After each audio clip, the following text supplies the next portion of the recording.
Bonsoir, je suis le professeur Farfenouille, docteur en professorologie. Ce segment de l'émission est dédié aux différentes étapes de la production cinématographique de machin. Aujourd'hui, nous attaquons un gros macro puisqu'il est à la base de tout ce fourbi, j'ai nommé le scénario. Le scénario est un processus évolutif. Il est voué à être partagé, décliné dans une équipe de techniciens, d'artistes et d'acteurs en tout genre. Si vous avez fini votre scénario dès la première tentative, c'est probablement que vous ne l'avez pas assez relu. Ou alors, vous êtes un génie, mais soyons honnêtes, vous n'en êtes pas un. Au début de son évolution, le scénario est une sorte de blob informe qu'on appelle un pitch. Il ne fait pas plus de quelques phrases, c'est une sorte de note d'intention. Puis il se précise, il devient un synopsis. Cette fois, c'est un gros résumé de votre histoire. Il lui pousse des papates, regardez.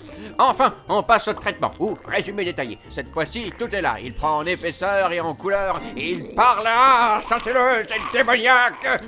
Enfin bref. Vous avez devant les yeux ce qu'on entend le plus souvent par scénario. Plusieurs pages de phrases comprenant action, lieu et dialogue censés donner une idée audio et visuelle du bazar. Je dirais même, le scénario, c'est le film. Tout y est, tout ce qu'on voit et tout ce qu'on entend. C'est la règle d'or, le reste n'a rien à y faire. Pour finir, sachez que beaucoup de scénarios sont écrits avant même que la décision soit prise de les adaptationner. Dans l'océan de scripts proposés aux producteurs chaque année, très peu font partie des heureux élus. Ils sont un peu comme des chenilles, voyez-vous, attendant de se transformer en papillons.